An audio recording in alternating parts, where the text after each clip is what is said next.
Hola queridos amigos, gracias por acompañarme aquí en 8, 9, 10 por TV1, toda la verdad primero, como siempre decimos. Queremos agradecer todas las muestras de comentarios que han hecho a través del último programa con Emilio Nani, sobre el tema del desarme en la Argentina, ¿no? Esta drama que estamos viviendo y tantos otros programas que hemos llevado a cabo que ha tenido una buena repercusión. Así que muchas gracias a todos, los comentarios los vamos a ir poniendo a medida que vamos pudiendo con nuestro tiempo, que no es mucho. El programa de hoy lo vamos a orientar hacia el tema de la globalización, las elecciones en Estados Unidos. Creo que en varios de nuestros programas hemos tratado este tema, la muerte de Fidel Castro. Y vamos a tratar esta globalización, cómo ha afectado a algunos y si las elecciones en los Estados Unidos puede generar un impacto igual, distinto, un cambio, cómo se viene esta historia. Para mí es un gusto compartir este programa con Adrián Salvucci, que es consultor internacional y fundador del proyecto Segunda República. Gracias. Por la invitación. Y que también le conduce el programa Proyecto Segunda República aquí en este canal. Y para mí también es un gusto tenerlo como invitado a nuestro querido amigo oriental, el doctor Gustavo Salle Laurier, que es un destacado abogado penalista, investigador, pensador oriental, analista internacional y experto en el tema del nuevo orden mundial. Muchas gracias. Al contrario, el agradecido soy yo y un verdadero privilegio compartir esta mesa con destacadas autoridades de estos temas que están propuestos. Nosotros conocemos su trayectoria, por lo menos recomendamos a todo el mundo que entre a ver nuestro programa en TV1 que accedan a escucharlo a Gustavo Salle en los programas o videos, el cual comunica la realidad uruguaya, ¿no? Los efectos de la globalización que tanto daño hacen tanto a la política como a las instituciones, ¿no es cierto?, y a las leyes uruguayas. Querido amigo, quisiera que nos contaras un poco, por lo menos nosotros tenemos una visión de las elecciones ocurridas en los Estados Unidos. Quisiera que me dieras su impresión respecto a la elección de Trump. Si esto afecta, no afecta en Latinoamérica, Iberoamérica, ¿en qué estado estamos? Bien, por lo pronto existe enorme incertidumbre. ¿Por qué? Porque desde el punto de vista de la retórica, de la lexis, Trump ha sido transgresor y en forma por lo menos aparente se ha mostrado como anti-establishment. De todas maneras, yo considero que eso es una mise en scène, ¿verdad? Es una teatralización. Los poderes corporatocráticos, y estamos inmersos en un sistema que yo denomino la cleptocorporatocracia, es decir, el poder de las corporaciones ladronas, sí, maneja muy bien el sistema, el método hegeliano de la acción-reacción, de la bidimensionalidad. Lo que se dio en Estados Unidos es precisamente la recreación de ese dominio de la bidimensionalidad. Como decíamos desde nuestra perspectiva fuera de cámaras, lo malo o lo peor, el hambre o las ganas de comer. Es evidente que no puede una persona que emerge del seno de la corporatocracia atentar contra sus pares. Lo que sí puede hacer, y de eso sí tienen mucha experiencia los plutócratas, es manipular a las masas. Y la manipulación del pueblo de los Estados Unidos es bastante sencilla. Y se puede realizar a través de los grandes medios de comunicación, pero también se puede realizar a través de la tecnotrónica. Porque precisamente si algo caracteriza el poder cleptocorporatocrático es la antropotecnia, es decir, la tecnología al servicio del poder, penetrando lisa y llanamente en una metodología invasiva en la psiquis de los seres humanos y direccionando el pensamiento. Entonces, yo no tengo esperanzas con respecto a cambios estructurales, tanto en el ámbito interno de Estados Unidos como en su proyección como potencia gendarme del mundo. Porque quiero destacar eso. Estados Unidos en realidad es el patotero. Estados Unidos es el brazo gordo. Quien lo manda son los amos del mundo. Es decir, es ese poder anglosajón, sionista, masónico, de corte fundamentalmente financiero, que a través de los think tank del pensamiento, que en ese sentido las enseñanzas de Adrián son fundamentales para entenderlo, sobre todo en esa diferenciación de lo sustancial con lo formal, ha sido verdaderamente un trabajo pionero para la cosmovisión de lo que es el poder corporatocrático, no permite que haya errores. Es mucho lo que está en juego. Imaginen nada más y nada menos que a Bayer Monsanto poniendo en riesgo sus inversiones globales. ¿Cómo se entiende eso, no? Yo creo que lisa y llanamente tenemos que decir no, simplemente es una teatralización. Yo he leído discursos de él hablando en contra de la Reserva Federal, ese cartel monopólico privado que emite una moneda falsa, papel pintado, sin ningún valor. Y sin embargo, a la hora de designar a su asesor en materia económica financiera, extrae nada menos que un Goldman Sachs, un banco netamente estafador, para ponerlo a manejar las finanzas del gigante. El banco que es parte de todo el proceso de desguace en el mundo, sí, ¿no? Por supuesto. De explotación mundial, de usura, etcétera. Adrián. Incluso a Goldman Sachs lo consideran como el banco prácticamente que se hace cargo del sistema financiero norteamericano. Cuando fue la crisis del 2008, que estaba Hank Paulson como secretario del Tesoro, fue tal la cantidad de Goldman Sachs Boys que metió adentro, creo que sobre el plantel principal de 20, 15 eran Goldman Sachs, que el propio New York Times, que es un diario del sistema, dijo, tendrían que llamarlo, en vez de Goldman Sachs, Government Sachs, porque todo el gobierno ha quedado copado por Goldman Sachs. Sí, innegablemente acá ellos lo que manejan bien es la acción y la reacción. Manejan bien cómo montar la mise en scène para que la gente crea que realmente está votando. Son globos de ensayo que mandaron. Es sospechoso incluso que hayan puesto una candidata tan poco feliz como fue Hillary Clinton. En definitiva, ya desde la convención demócrata, que el pueblo gritaba Bernie Sanders y le metieron de prepo a Hillary Clinton, uno podía decir, ¿son capaces de cometer errores tan grandes? Yo no creo que sean capaces de cometer errores tan grandes. Es parte de una forma de ir recalculando, es como el GPS, ¿no? Nosotros hemos usado esa figura en el programa acá en Canal TLV1, de la revista The Economist, que es la revista Rothschild por excelencia, cuando ellos hacen un anuario donde dan insinuaciones de lo que va a pasar en el año siguiente. Para el año 2016, o sea, hace un año, dijeron Hillary es prácticamente la candidata, es cantado. A mitad de año sacaron una subtapa, ¿qué pasaría si? Y ahí cambiaron, la sacaron a Hillary, la pusieron a Donald Trump, la Casa Blanca, bueno, un montón de otras figuras.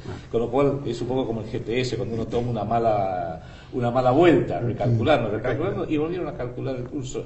Innegablemente, hace poquito Henry Kissinger, que hay que escucharlo, Donald Trump lo está escuchando, Henry Kissinger dijo, uno de los errores de los analistas de geopolítica norteamericana es que le dan mucha importancia a la psicología, como si las estructuras de poder dependieran de si Putin se lleva bien con Obama, o si el chino se lleva bien con el inglés. Y esos son ocupantes circunstanciales. Las estructuras de poder son absolutamente frías, rígidas y tienen que ser consistentes. Y uno puede leer entre líneas una cierta admiración por Putin, que Putin es un tipo que no es carismático, no dice nada, prácticamente no habla, no sonríe, te mira fijo sin pestañear, y uno diría, ¿y si mañana lo matan a Putin, qué pasaría? Nada, lo sacan y traen otro Putin muy parecido y lo ponen en su lugar, porque lo que hay allá es una estructura de poder, donde los operadores son circunstanciales. Este enamoramiento que hay con cierto sector muy golpeado en Estados Unidos, que perdió su trabajo, perdió su casa, perdió un montón de cosas. Con Trump es parte de un show, porque él ha sido el showman por excelencia. Él resultó ser un showman infinitamente mejor, más simpático que Hillary, que es una mala showman, o showwoman, si es que es eso. No hay duda de que es una mujer en absoluto. Y acá lo que ganó un poco fue esa teatralización de Hollywood. Y lo que dices tú, la capacidad de discernimiento que tiene el norteamericano está representado por Homero Simpson. O sea, es realmente de un nivel. Si nosotros a veces nos quejamos acá en Argentina de cómo el nivel cultural de nuestro pueblo ha bajado, algo parecido debe pasar en Uruguay, en Estados Unidos está por el piso. Por lo menos nosotros podemos decir, bajó acá. Estados Unidos está por el piso, y eso se nota. O sea que todo está para que nada cambie, ¿no? Los cambios que se dieron es todo para que siga todo igual, pero que da toda esta impresión de un Nosotros cambio. tuvimos acá un presidente, Carlos Menem, que dijo, vamos a dar un vuelto copernicano de 360 grados. Claro, Vamos a hacer un vuelco de 300, seguimos para el mismo lado. Volvemos al punto inicial. ¿Esto, usted cree, doctor, que afecta en algo a Latinoamérica? ¿Nos afecta directamente en algo? ¿Beneficia a alguien, al menos? No. Desde la matriz imperial nunca van a haber cambios que beneficien a América Latina. Yo creo que por el contrario, creo que las tendencias colonialistas, reprimarizadoras, las que nos insertan en el concierto internacional con una teleología exclusivamente tributaria de materias primas, de mano de obra barata, de exacción de recursos naturales, se va a profundizar. Se va a profundizar también el grosor de los eslabones de la cadena del endeudamiento. Y ese es un engranaje en el sistema de opresión muy importante, con un componente que a nivel de los grandes medios de comunicación aparece absolutamente soslayado, que son las agencias calificadoras de riesgo. Esas son las instituciones privadas cuyos propietarios son a su vez los dueños del sistema financiero internacional privado, que en buena medida condicionan, y cuando no imponen totalmente, la política económica a seguir. Nosotros en el Uruguay experimentamos ese tipo de coacción y de imposición, viabilizado por un gobierno netamente proclive a la corporatocracia, y que lo hace en forma muy eficaz, porque lo hace con travestismo ideológico. Es decir, se muestra de izquierda, pero en realidad encarna el proyecto más reaccionario y colonialista que haya tenido la historia del país. Más reaccionario que el de los militares. Más reaccionario que el de los militares. Por lo tanto, yo creo que no, que los cambios que puedan promoverse desde Estados Unidos, desde el sistema corporatocrático formalmente representado por Estados Unidos, serán de profundización de esa función netamente tributaria, es decir, de aportar elementos de materia prima, reprimarizando la sociedad, rebajando, y yo creo que hay que hacer hincapié en este tema, rebajando al máximo todo lo que sea la educación de estos pueblos. Ese es un objetivo en Uruguay prioritario del gobierno del fraude amplio, del gobierno de Tabaré Vázquez. Que yo quiero, permítanme decirles algo que se mantiene bastante oculto. Tabaré Vázquez es masón, Tabaré Vázquez pertenece académicamente a la Fundación Woodrow Wilson. Y a partir de la directiva presidencial de Ronald Reagan del 14 de enero de 1983, muchas fundaciones académicas, entre ellas la Woodrow Wilson, estaban enmarcadas, formaban parte de un proyecto que era un proyecto de reforzamiento, por decirlo de alguna manera, de proyección de la democracia netamente yanqui hacia distintas partes del mundo. A cargo de ese proyecto estaba la Central de Inteligencia Americana. Por lo tanto, un individuo que forma parte de una fundación que está monitoreada por la Central de Inteligencia Americana, desde mi punto de vista, es un agente de la CIA. Yo esto lo he dicho públicamente en Uruguay, en medios de comunicación masivo, televisión abierta. El doctor Vázquez no lo ha desmentido. Es público que forma parte de la Woodrow Wilson, y también es público que Rockefeller, en oportunidad de una reunión Consejo de las Américas, un think tank del pensamiento colonialista yanqui, lo puso como ejemplo de líder global. Bueno, si desde el seno de la plutocracia un individuo que se dice de izquierda, que tiene contactos con la Central de Inteligencia Americana por la parte académica y que implementa toda una política de reprimarización, yo creo que estamos justificados, estamos fundados con argumentos sólidos para poder decir que es un travestido ideológico. Es un travestido ideológico. Se muestra de izquierda, pero vuelvo a repetir, lleva adelante un proyecto colonialista y reaccionario. Acá hemos tenido algo parecido, perdón. Sí, por favor. Tuvimos 12 años y medio de kirchnerismo, formalmente de izquierda, que también procuró generar un transversalismo dentro del peronismo que fue un travestismo dentro del peronismo, no lo logró, pero también con ese discurso tan de izquierda, tan antibancos, anti-estructuras de poder, anti-norteamericano. La propia presidente Cristina Kirchner hará 1 año y medio por cadena nacional, cuando estaba la pelea con los fondos buitres, dijo: nosotros hemos sido a lo largo de 12 años y medio, Néstor y yo, pagadores seriales. Le hemos pagado a la banca internacional 220.000 millones de dólares. Y para que quedara claro, repitió 2 veces la cifra, 220.000 millones de dólares. Y uno diría, ¿con qué dinero? Ahí con el dinero del pueblo, obviamente. O sea, el gobierno actúa como... Vio como las empresas, cuando ustedes pagan el sueldo, la empresa actúa como agente de retención para pagar los impuestos, los aportes jubilatorios. Bueno, el gobierno argentino actúa como un agente de retención que retiene el producto del trabajo del pueblo argentino. ¿Para qué? Para reservar los fondos buitres. Y la presidenta se autocongratula. Por cadena nacional dice, hemos sido pagadores seriales. No sé si esperaba que la aplaudieran o qué. Y lo que usted dijo de las sociedades calificadoras de riesgo, es verdad. Las sociedades calificadoras de riesgo son a todo este sistema financiero lo que las encuestadoras son a las elecciones. No tienen un poder real, porque en realidad la encuestadora no tiene un poder real, pero a través de ese manejo, esa ingenierización, hacen que es guerra psicológica, llevan a la opinión pública hacia un lado u otro. La calificadora dice, préstenle a la Argentina, tomen bonos argentinos y son fantásticos, porque todo colapsa. Y las encuestadoras lo mismo, vótenlo a fulano Mengano, aunque últimamente les está saliendo mal. Pero aparte lo curioso en esto es que el gobierno de los Kirchner, cuando entran en el gobierno, se debían 190.000 millones de dólares. 190.000 millones. Ellos claman pagar 220.000. Uno diría, bueno, está todo pagado. No, se fueron y dejaron una deuda de 350.000 millones. Más de cuales, provincias y de más de provincias, municipios, etc. Y ahora el gobierno nuevo que acaba de asumir, de Mauricio Macri, ya adquirió más de 60.000 millones de dólares de crédito. En 9 meses, o sea, en 10 meses. Pasamos a los más de 400.000 millones de dólares. El proceso de endeudamiento o de sobreendeudamiento es exactamente igual con el fraude amplio en el Uruguay.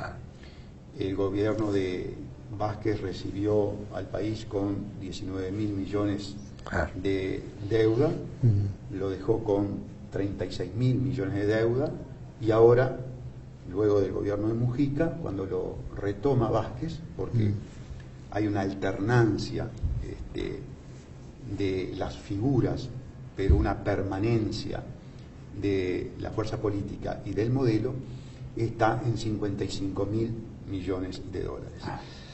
Hay un dato, peor que nosotros. Sí.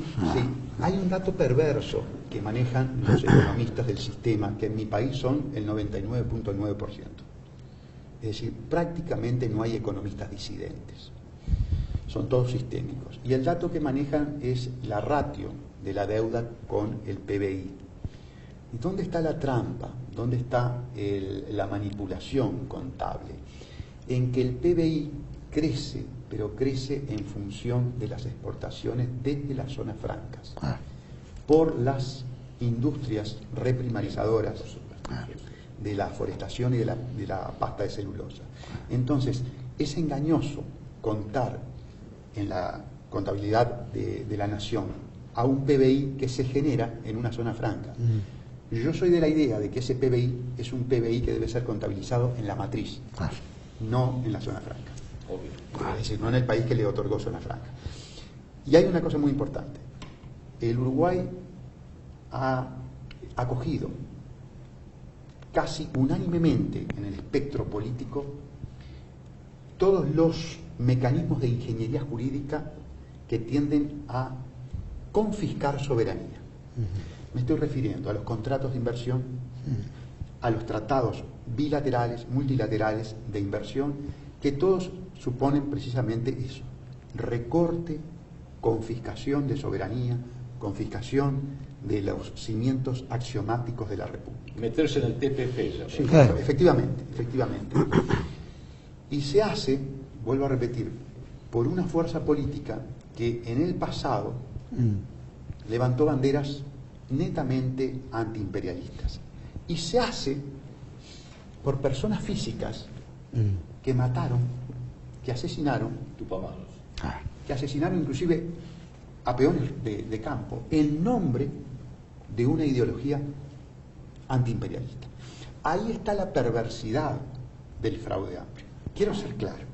Ahí está la perversidad de esa fuerza política, que tiene un pasado anticapitalista y antiimperialista manchado de sangre, y que hoy es la fuerza más funcional, más instrumental a la yanquización, a la entrega y a la profundización de los lazos coloniales. Increíble. Bueno, es lo que nos está pasando a todos, ¿no? Acá pasa lo mismo, pero a una escala mayor, claro, eso es lo malo. Y a diferencia, hace más tiempo. claro, y a diferencia de que todo litigio, toda cuestión tiene, se litiga en tribunales extranjeros. O sea que ni siquiera en los... La deuda, el tema argentino con los fondos buitres fue porque Néstor Kirchner primero, y luego Cristina Kirchner, cuando hacen mega canjes a la medida de los bancos, prorrogan la jurisdicción a los tribunales de Estados Unidos. Después salen todos los tarados y dicen, uy, yanquis de porquería, griesa, basura. Sí, pero ¿por qué el destino de argentino se decide en Nueva York y no en Loma de Zamora o acá en Capital Federal? Porque un presidente y una presidenta prorrogaron la jurisdicción. Vamos a ir a un pequeño corte, doctor, si le parece, y me gustaría que vayamos analizando un poquito si esto es, qué tipo de globalización vamos a enfrentar ahora en esta etapa, ¿no?, de un nuevo gobierno norteamericano que de alguna manera afecta también al mundo, porque hay una movida general, o expectativas al menos. Sí, y hay un factor nuevo que es el factor chino, ¿verdad? Exacto, es que ese hay que tomarlo en cuenta, ¿no?, porque los americanos están cada vez más cerca. Vamos a ir a un pequeño corte, volvemos enseguida con el doctor Salle y Adrián Salvucci hablando sobre este tema, la globalización. Ya volvemos.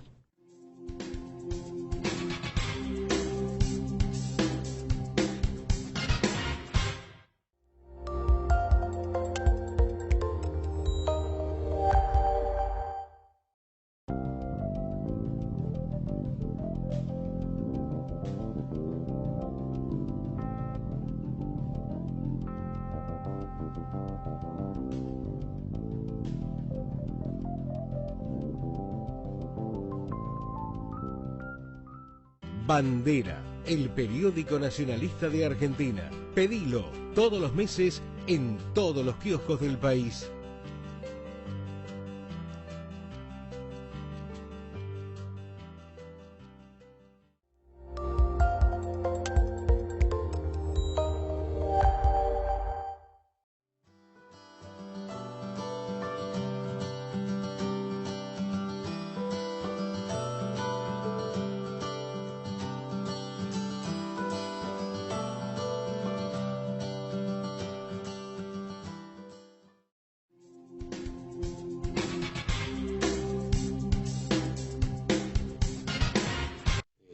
Seguimos aquí en 8910 con el doctor Gustavo Salle y Adrián Salvucci, y bueno, y el tema ahora, que veníamos también entre medio conversando, que hay una expectativa distinta con relación a esta famosa globalización, porque entendemos que el gobierno único venía tomando cierta potencia, creíamos que los muñecos iban a cambiar, terminó Goldman Sachs, como acaba de decir, y muchos otros envueltos de vuelta en la misma calicita. Yo quisiera que me diga, o la visión suya, con relación a si este gobierno único sigue como gobierno único, esta globalización va a tener un tinte distinto, ¿no? el rol de China también en todo esto, porque está afectada en los intereses y el interés de crecimiento de China. ¿Cómo ve esta cuestión? Bien, yo lo primero que quiero aclararle al público es lo siguiente, que uno en todo esto trata de realizar un análisis de carácter racional, de carácter lógico, sí. Pero uno no tiene la verdad revelada. No, nosotros uno va manejando hipótesis, ¿verdad? Exacto. Un poco en función de lo que conoce de la historia, de lo que se vive del presente y esa proyección de carácter racional, lógica, hacia el futuro. A mí me parece que estamos asistiendo a un proceso por el cual hay una traslocación de el gran capital financiero internacional. Podríamos hablar inclusive de la Casa Rothschild, ¿verdad? Por su potencia, por su tradición dinástica en esta materia, hacia China. ¿Y qué quiere decir que una dinastía financiera se traslada a China? Simplemente que utilizan a ese país, la superestructura estatal de ese país, para que se convierta en el implementador, en el facilitador de las políticas globales. ¿Por qué? Bueno, precisamente por su fuerza. Allí entran algunas vacilaciones. Cuando uno entra a comparar el potencial bélico indesafiable de Estados Unidos con el de China, uno puede decir, en realidad, por el momento esa sustitución no se puede dar, porque el poder militar de Estados Unidos por el momento es absolutamente indesafiable. Que China está aumentando sus gastos militares, no cabe la menor duda. Que este es un proceso paulatino, que esta es una tendencia, yo creo que sí, que esa es la tendencia. Que son planes y tendencias que se concretan y objetivan en plazos muy largos, que muchas veces superan la vida del propio interlocutor, no cabe la menor duda. Por lo tanto, yo voy a arriesgar una hipótesis, y es que precisamente hay a largo plazo un proyecto de sustitución de esa funcionalidad de gendarme internacional de las dinastías financieras de Estados Unidos hacia China. Esa es la hipótesis que yo manejo. En definitiva, los grandes lineamientos estructurales de la globalidad como sistema cleptocorporatocrático, es decir, como sistema por el cual las corporaciones asaltan al Estado, eliminan el derecho público y establecen un derecho privado general, va a seguir profundizándose. Lo experimento en el Uruguay. En el Uruguay ha habido un asalto del derecho privado hacia las estructuras públicas y una eliminación del derecho público, porque el derecho público es el derecho de la república, por su propia denominación, res pública, cosa pública. Bueno, eso estorba, el derecho público estorba los proyectos de las corporaciones que son proyectos privados. Entonces, yo creo que ese elemento definitorio de la globalización del siglo XXI, ese elemento definitorio de la cleptocorporatocracia, se va a seguir profundizando. Ya sea a través de Estados Unidos, ya sea que se dé una sustitución en la instrumentalidad, en la función de gendarme universal, que pueda sustituirlo entonces China a Estados Unidos. Es muy interesante porque usted ha tocado en varios niveles que hay que contemplarlos y considerarlos simultáneamente. Está el nivel del comercio, el nivel de la moneda, el nivel del sistema financiero en sí, el nivel de lo militar, donde China sí no tiene la fuerza de Estados Unidos, pero Uruguay sí ha avanzado, digamos, y por supuesto el nivel político, el nivel diplomático y el nivel mediático, que es para que la gente acompañe. El famoso Consejo de Relaciones Exteriores dice, primero tomamos una decisión, nosotros, y después vemos a ver cómo instrumentamos para que la opinión pública la acompañe. Correcto. Con el candidato A, el candidato B, el candidato C, o con un operativo de falsa bandera para que se queden todos asustados. Yo creo que acá esto que dice usted es muy interesante y hay que, me permitiría acercar el siguiente factor que es clave, que se llama Gran Bretaña. Porque Gran Bretaña, yo no creo que sea casualidad que se salió de la Unión Europea, que es un proyecto fracasado. La Unión Europea y el euro son dos proyectos fracasados, y el tercer proyecto fracasado es la OTAN, que está viviendo sus últimos años, especialmente con Trump, probablemente. Y ahora en Europa se está hablando de un ejército europeo. ¿Por qué? Porque ya la OTAN no tiene razón de ser. Es un concepto del mundo bipolar, ya el mundo bipolar no existe más. Ahora, el hecho de que Gran Bretaña se haya salido de la Unión Europea la liberó, le dejó las manos libres para decir, bueno, vamos a volver durante 10, 15, 20 años, una generación y medio, a nuestra tradición de ser el imperio global más experto, 5 siglos de experiencia, que ha visto la historia moderna. Y ahí es donde, creo yo, desde la City londinense, se va a poder administrar este traslado paulatino, complejo, hacia China. Que ahí la Casa Rothschild, con traslados enormes de oro físico, está cumpliendo una función vital.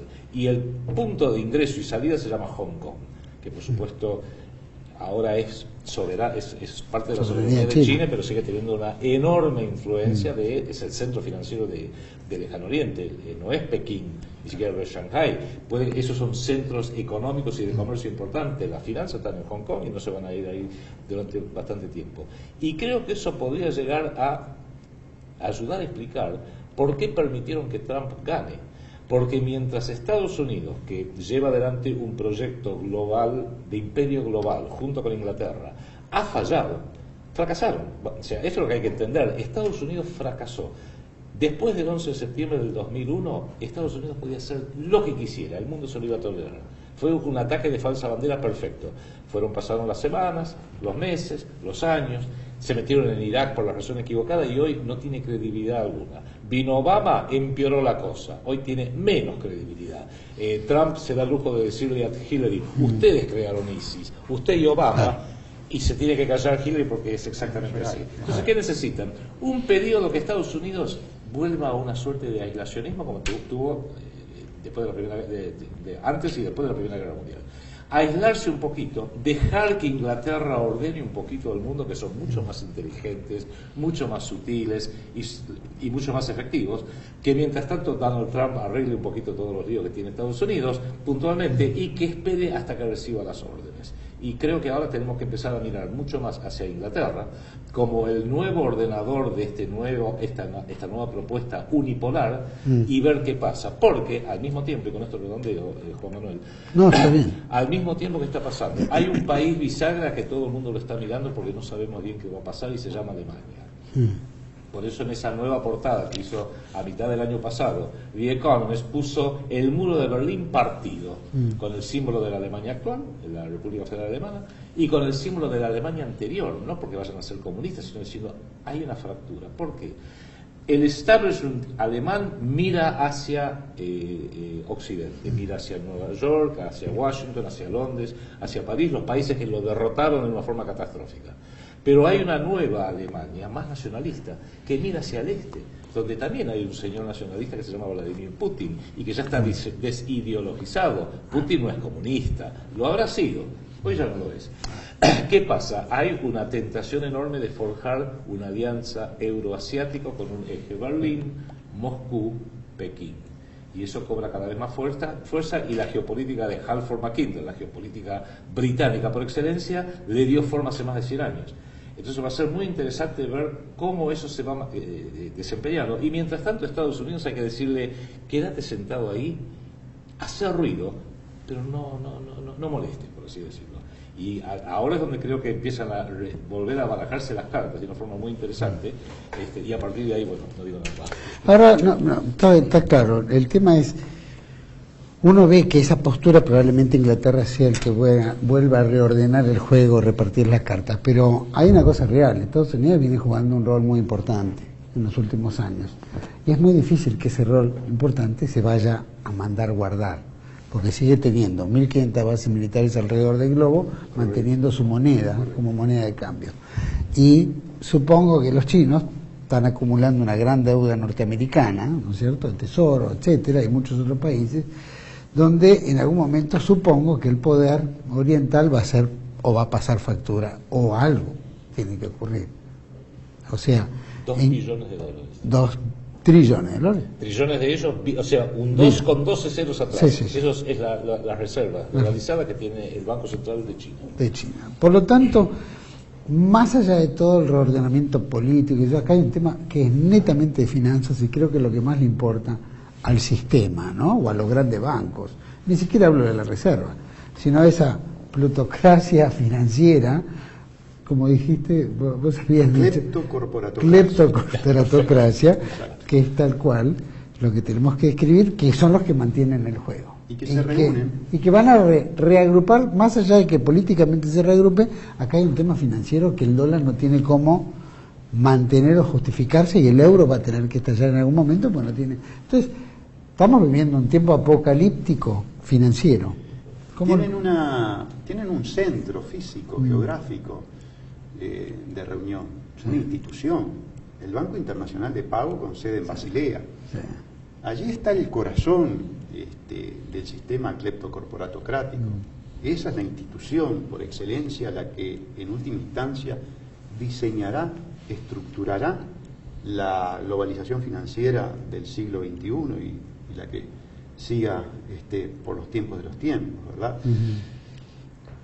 Esa, digamos, es la estructuración de carácter institucional.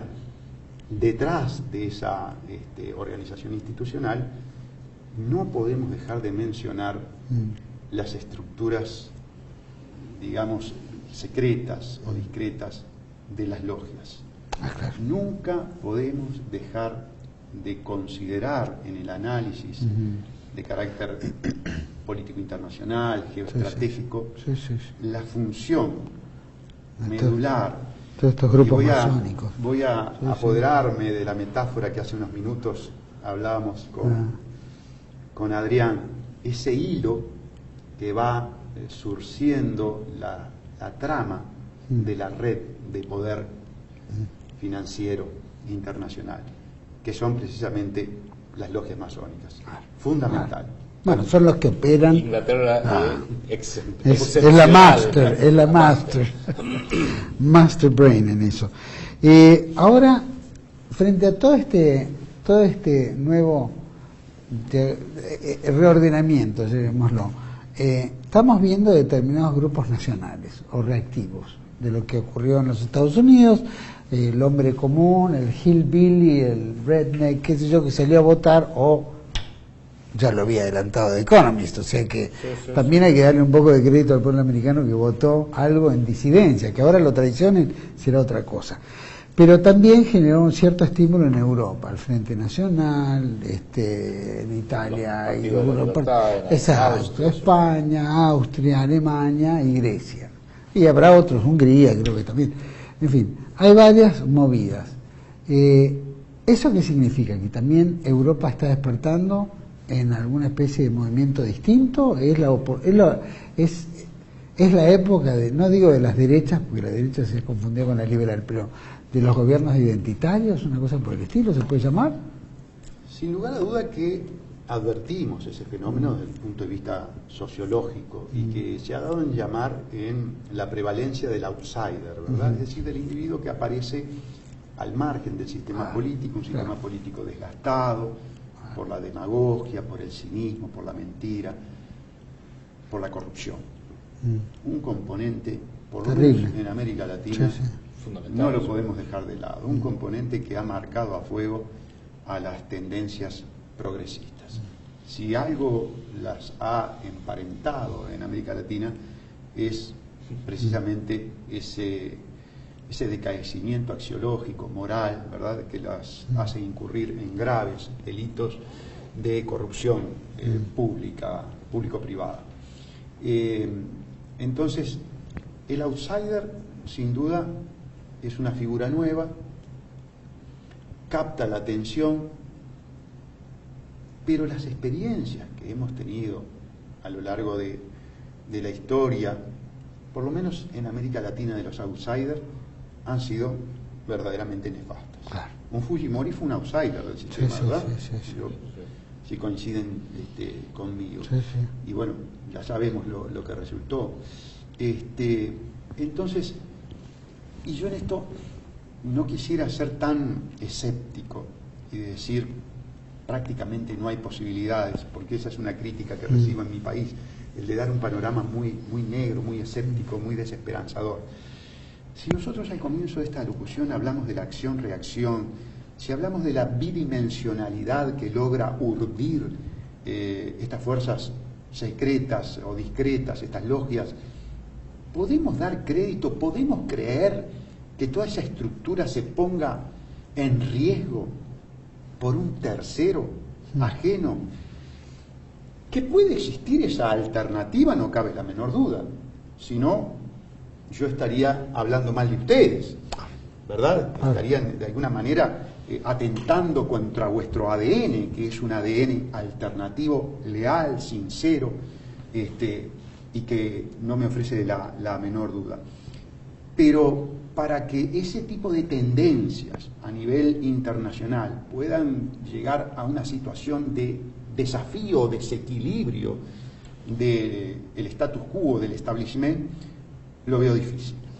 Y lo que yo auguro que puede pasar es que cuando una fuerza de esa naturaleza crece, se tiene que cuidar mucho de un fenómeno que es propio de la metodología masónica, que es la infiltración. Entonces, para redondear el concepto, ¿qué va a pasar con esas tendencias reactivas al status quo del establishment actual? Yo creo que en última instancia van a terminar dando un giro y siendo más de lo mismo. En consecuencia, el panorama es de escepticismo. ¿Y el que se animara a desafiar el sistema? Y bueno, han habido casos, ¿verdad?, de desafíos al sistema. Normalmente terminan en experiencias letales. Claro. Tenemos muchos magnicidios, ¿eh? Sí, sí. Cuando se ha querido tocar el poder de la Reserva Federal, por ejemplo, acontece exactamente con el famoso decreto ley 11.110 de los 4 billones de dólares del Tesoro y no de la Reserva Federal. Terminó con un tiro que le destrozó, varios tiros que le destrozaron el cráneo, ¿verdad? Ya antes teníamos una experiencia magnicida anterior. Entonces, a ver, yo lo dije al comienzo de la locución, ¿puede un conjunto de particulares, como son los pueblos, desafiar y poner en riesgo los miles de millones de dólares que conjugan diariamente las fuerzas financieras internacionales? ¿Pueden desafiar los negocios petroleros, de la industria farmacéutica, de la industria química, de la industria armamentística? Yo lo veo difícil. No puedo ocultar que indudablemente hay reacciones de corte nacionalistas. Y en buena medida, yo les quiero decir que con humildad y en la escala, la proporcionalidad que amerita, primero, mi país y segundo, obviamente, mi persona como un simple ciudadano, nosotros notamos que en nuestro discurso, que es un discurso antisistémico, que releva, que exalta el republicanismo, el nacionalismo, la soberanía, tenemos apoyo. Es decir, que la gente quiere reaccionar contra este poder brutal, salvaje, que es el poder de las corporaciones, el poder de la cleptocorporatocracia, estandarizando todo. Hay una... Sí, por favor. No, justamente en lo que acaba de decir Salle, creo que es muy valioso. Es difícil frente a algo que uno entiende que es un gran poder, y que este poder, a través de la masonería, porque es gracioso ver todos los de izquierda, pero también todos los capitalistas banqueros están todos sentados en la misma logia, y si no son logias primas, hermanas, pero está toda la masonería manejando todo, que es verdad. Lo que pasa es que los que están fuera, yo creo que poco a poco se van dando cuenta de que estos señores están rigiendo la vida y la muerte de cada uno, y que está ahí, al borde. Entonces, también es normal que haya una reacción. Algunos tengan la oportunidad de liderar y probablemente terminen como Kennedy, pero vale la pena el intento igual, ¿no? Y acá Digo por el hecho de que Adrián ha creado, ha fundado el proyecto Segunda República, que estamos en esto, que va cambiando en un país tan conflictivo, pero que también hay mucha gente que tiene esperanzas, ¿no? Y ahí entra un poco el tema de los pilares, donde la soberanía, la deuda externa, la moneda, todo esto que desafía a estos grandes grupos masónicos, financieros, etcétera. Permíteme decir algo, a lo mejor un poquito quizás en disidencia contigo, de una forma constructiva. Es verdad que el gran riesgo que corremos los pueblos, la hora de los pueblos, por decirlo de alguna forma, la reacción nacionalista de no querer que su vida sea dictada desde Bruselas, que hemos visto en Hungría, en Gran Bretaña, en Francia con el Front Nacional, en Austria, en toda Europa se ve, perfecto. ¿Cuál es el riesgo que corre cualquier movimiento que diga volvamos al amor a la patria, a un nacionalismo moderado, inteligente? El riesgo que corre es que sea cooptado, que sus jefaturas, por ejemplo, le digan te ofrecemos X cantidad de dinero. Corrupción, que es algo que está muy de moda hoy en día. ¿Cuál es otro riesgo que corre? Que sus dirigentes, una bala, a lo Kennedy, bueno, o cualquier otro ejemplo que podemos usar. Pero por otro lado, yo creo que el adelanto tecnológico que a ellos les ha permitido, al enemigo, a estos que quieren un mundo unipolar de poder privatizado, ha avanzado de una forma tan enorme que ni ellos lo controlan. Me explico. Si yo soy un buen cochero y puedo manejar un coche a caballos, con 4 caballos, perfecto. Le agregan 2 más, soy un cochero con más potencia, 6 caballos, 8 caballos, 25 caballos, 78 caballos. En determinado momento ya no controlo nada. Y tengo mucho poder, tengo 100 caballos ahí, pero con que uno tropiece, le pasen por encima del otro, se me desvíe uno y se fue todo al diablo. Y yo creo que es donde están ahora en este momento, y es muy peligroso, porque es tal el poder que tienen, es tan enorme, que probablemente este sistema mundial hoy no lo controle nadie. Hoy, 30 de noviembre del 2016, no lo controle nadie, o no lo controle un grupo. Están haciendo maravillas para controlarlo, están diciendo, bueno, sacamos a Inglaterra, lo dejamos que gane Trump, que se fracture la Unión Europea, pero despacito, el euro no anduvo, pero tengo a China, y a Sudamérica la tengo que ir controlando, para eso lo tengo a Temer, en Brasil lo tengo a Macri y a Cristina en Argentina, y hemos tenido todos los líderes malísimos que hemos tenido. Pero el hecho de que están reaccionando con mucho pánico es todo un indicio. Y tienen que estar permanentemente recalculando. Jugaron todo por Hillary y bueno, ahora están recalculando para Trump y a Trump lo van a cooptar. No me cabe ninguna duda que a Trump le van a hacer, al mejor estilo Corleone, una oferta a la cual no se va a poder rehusar. Pero el hecho de que ellos tampoco están totalmente en control tiene una característica que hace a lo que es, y con esto redondeo, el fundamento del planeamiento estratégico, sea militar, empresarial, político. Y es que reconocer las propias debilidades es muy bueno, pero reconocer las debilidades del enemigo es mejor. Cuando yo reconozco una debilidad de mi circunstancial enemigo, y esa debilidad hoy es que mi debilidad ¿cuál es? No tengo poder, pavada de debilidad, pero ¿cuál es la debilidad del enemigo? Que tiene demasiado poder y que no sabe cómo manejarlo. Y encima, para manejarlo tiene que usar una enorme cuota de guerra psicológica. Para eso están las encuestadoras, para eso están las calificadoras del riesgo, para eso está el New York Times, CNN, Fox News y acá TN, Clarín y La Nación y sus contrapartidas en todos los demás países. Pueden controlar eso sabiendo que los que operan todas estas cosas, bancos, medios, gobiernos, en realidad es gente que conoce una parte. Este es un libro de 1000 páginas y cada uno leyó la página, el capítulo 5, pero no leyó el capítulo 105. La página 48 a la 70, pero no leyó la 2121 a la 2122. Con lo cual tienen que operar con algo muy fracturado. Si no lo pueden controlar, y hay muchos indicios de ello, eso es una fuerza enorme del lado nuestro. Eso es. Por lo menos es la forma que nosotros percibimos, ¿no? Que siempre hay posibilidades. Acá hay un filósofo nuestro que dice, Alberto Huela dice, que no soy ni positivista ni negativista, no soy un realista esperanzado, ¿no? Claro. O sea, uno tiene que ponerse en movimiento, ¿no? Sí, y después la providencia irá, o el esfuerzo propio, o cómo lo entienden los de alrededor, en sumarse al buen combate, como diríamos, ¿no? Sí, sin duda. Quizás en mi cosmovisión gravite en forma preponderante y, si se quiere, está demasiado exaltada, una experiencia muy frustrante, ¿verdad? Yo fui fundador en las bases de los comités de bases del Fraude Amplio, que fue la fermentación a nivel de masas, de una fuerza que se mostraba anticolonialista, antiimperialista, ¿verdad?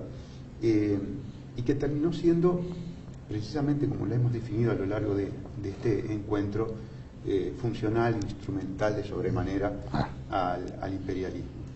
Entonces, ese proceso, ¿verdad?, de traición ideológica, que tiene su personificación en un individuo que es el actual ministro de Economía, Danilo Astori, que era un hombre que tenía gran ascendencia sobre los jóvenes, porque siendo un hombre maduro era catedrático de la facultad y desde la tribuna impulsaba todo un discurso intervencionista, estatista, inclusive pro-cubano, ¿verdad?, sin lugar a ninguna duda.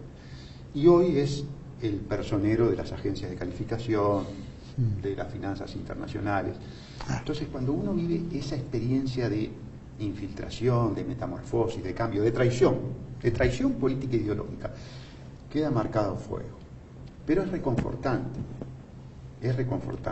escuchar un razonamiento lúcido, un razonamiento fundado, que dé esperanza, como el que acaban de hacer ustedes.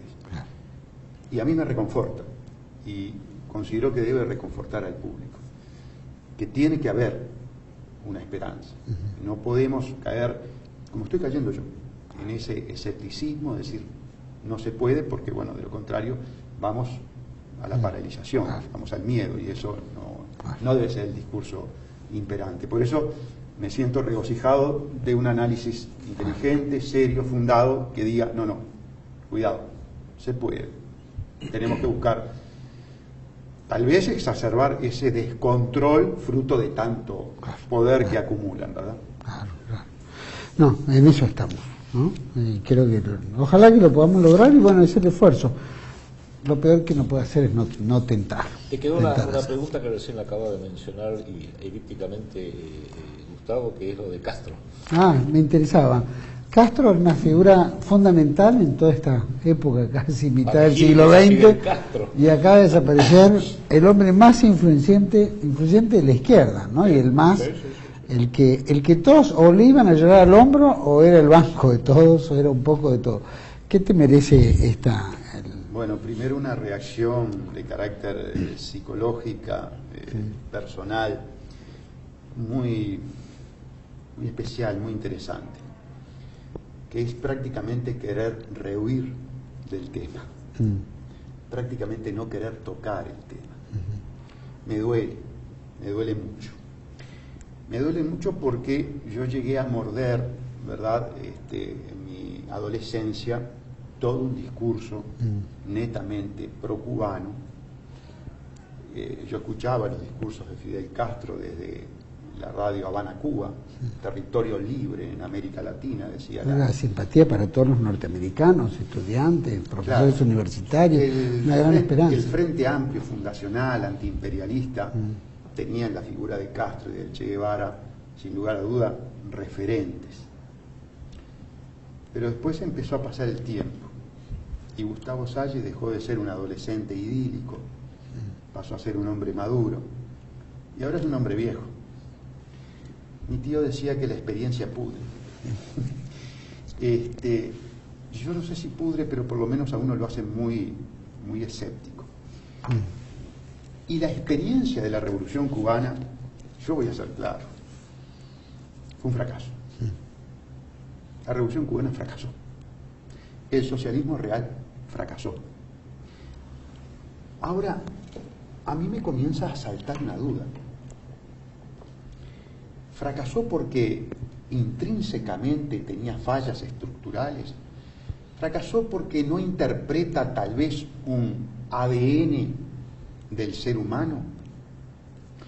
¿O fracasó porque es parte de la bidimensionalidad y de la acción-reacción? Y yo desde mis 13, 14, 15 años no me di cuenta y fui un cretino útil. Entonces, lo que quiero ser claro es lo siguiente: la Revolución Cubana Fracasó como fracasó el socialismo real a nivel planetario.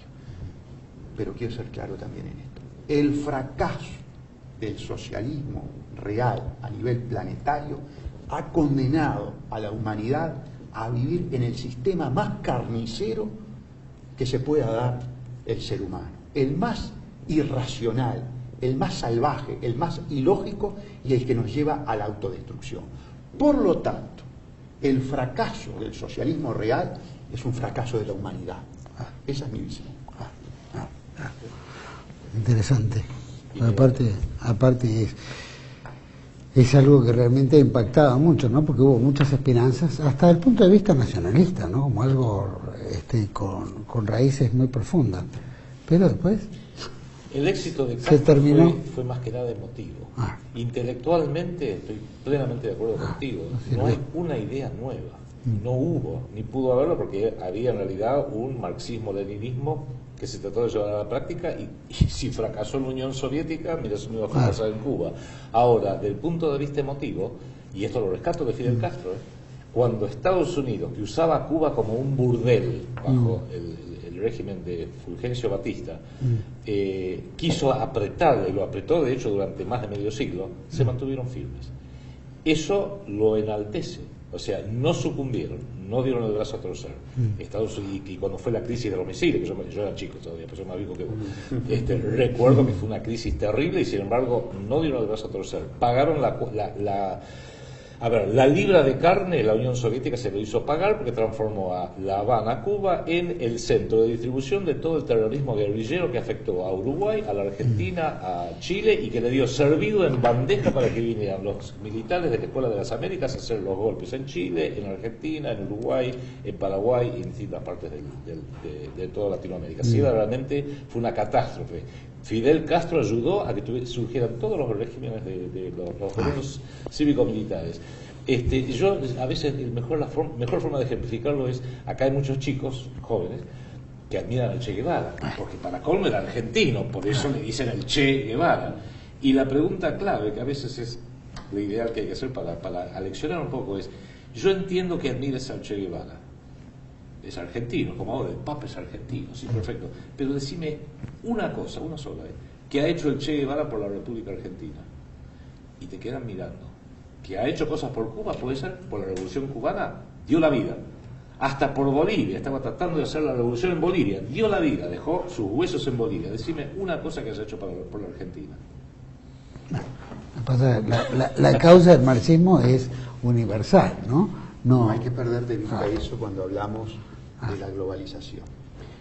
Yo siempre trato de llevar el tema a la experiencia de laboratorio del Uruguay, porque es lo que vivo cotidianamente, vivo esa perversidad.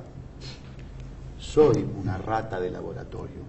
Los uruguayos somos ratas de laboratorio. Y en Uruguay se da precisamente la convergencia internacionalista de lo peor de la izquierda con lo peor de la derecha. Yo le llamo el maridaje perverso. Es más, yo llamo al gobierno del doctor Vázquez, en su momento al de Mujica, de sistema bolchefascista. Y la gente me mira y me dice, pero perdón, allí hay una contradicción excluyente.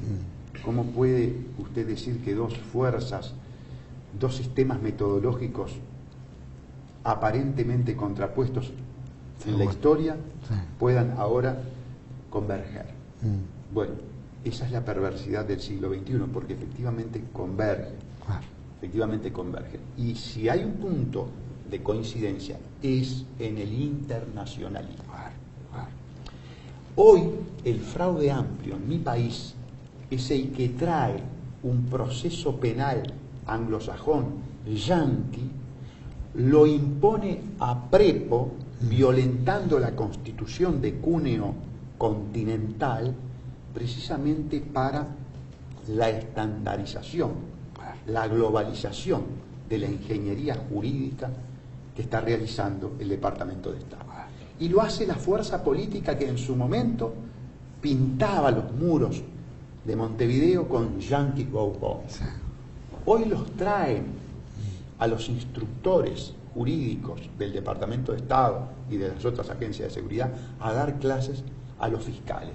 Y han confiscado todo el poder del Poder Judicial y se lo han transferido al Ministerio Público, a un único fiscal general del fraude amplio, con contactos directos con el Departamento de Estado para que administre justicia.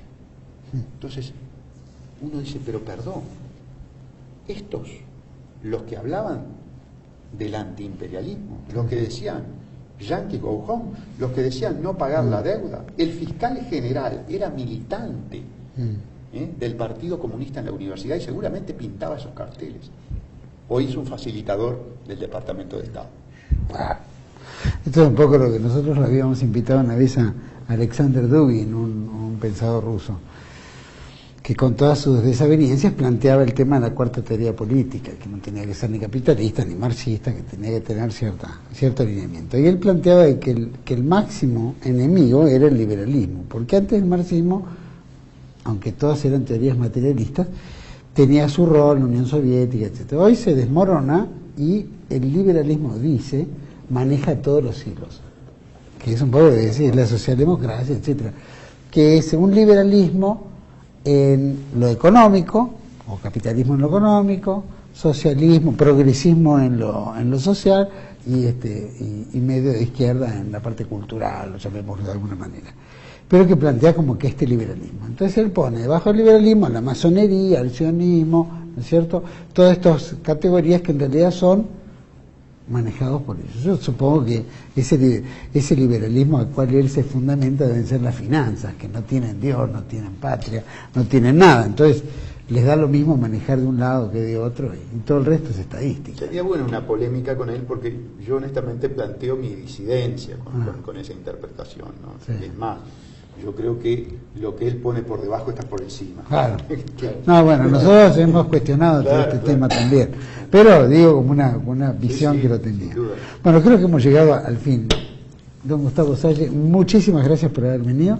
Tiene varios amigos nuestros que nos siguen, que siempre le han mandado saludos. Uno es Gerardo Chiapara, que vive en Alemania, y que estaba encantado que haya venido a nuestro programa.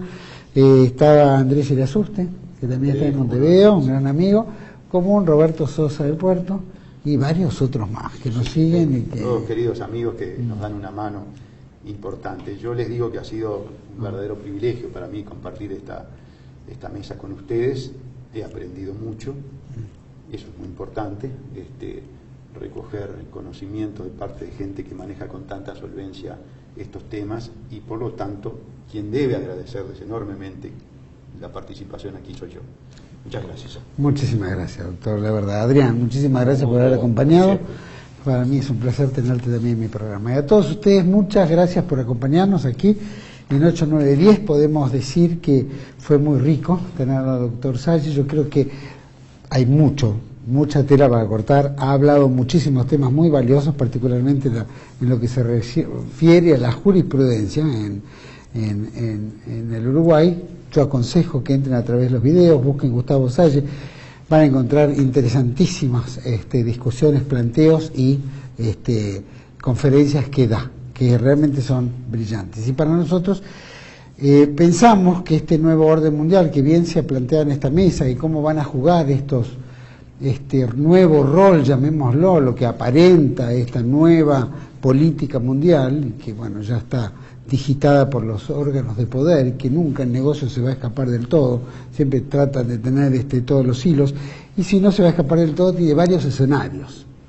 Escenario 1, escenario 2, pero el negocio siempre está agarrado ahí. Sí creo que en todas estas cuestiones, aunque es muy difícil enfrentarlas, está el corazón, está la fe, está la fuerza, está la templanza, la cabeza, la razón, que también nos llevan a un punto donde decís no queremos esto. Y cuando decimos no queremos esto, es lo que tenemos que buscar el traje de combate y salir a defender lo que creemos, lo que es el bien común, lo que es la patria, en el concepto de patria, lo que tiene que ver con las ideas, y volver de vuelta a batallar como se batallaron durante centurias, ¿no? Desde que el mundo es mundo. Entonces creo que esta es una batalla más que tenemos, ¿no? Creo que Adrián Salvucci manifestó muy claramente que uno puede estar en un carro, puede tener 2 caballos, lo maneja, 4 caballos, 6, 8, 12 y así sucesivamente, hasta que evidentemente el poder de la corrida de los caballos supera al hombre, o al control de la soga, ¿no? de las riendas. Por lo tanto, cualquier error es nuestra ventaja, ¿no es cierto? El error de ellos es nuestra ventaja. Es como el judo, no usamos la fuerza propia frente a un gordo enorme, un sumo, pero sí la ventaja de la fuerza del enemigo para tirarlo. Bueno, en este aspecto creo que es lo que plantea el proyecto Segunda República, como esos 5 pilares, ¿no? Pero requiere hombría y requiere, como dirían los españoles, cojones, ¿no? Y eso es lo que nosotros tenemos que rescatar como hombres. Y no queremos desaparecer en un mundo, en una estadística, y sumergido a la usura y todo esto que desaparecemos porque 7 locos arriba manejan todo y les importa un bledo de nuestra vida. ¿Cómo nosotros resistimos? Bueno, ahí estamos en nosotros. Y yo creo que tanto en la Argentina está surgiendo esto, como estoy seguro la lucha que tiene el doctor Salle en la República Oriental debe ser similar, y estoy seguro que vamos a unar fuerzas en eso, lo mismo que en Santiago de Chile, lo mismo que en Paraguay, Bolivia y tantos hermanos sudamericanos e iberoamericanos que nos siguen, que también son parte de este proceso de resistir. Entonces creo que somos una resistencia real y tenemos que hacerla real y tenemos que combatir realmente. Esa es la riqueza de este programa, esa es la riqueza de haberlo tenido el doctor Salle con nosotros y haberlo tenido también a Adrián, que para mí es un gusto, y porque nos ayuda a pensar y nos ayuda también a diseminar y discriminar lo bueno de lo malo y lo que en realidad queremos todos, que es la libertad, el libre albedrío, la tranquilidad y vivir en paz, tener un pueblo feliz, se hablaba, ¿no? A eso es lo que aspiramos, la felicidad de nuestros pueblos. Los espero en otro programa de aquí a 8, 9, 10, siempre por TLD1, toda la verdad primero. Gracias, hasta pronto.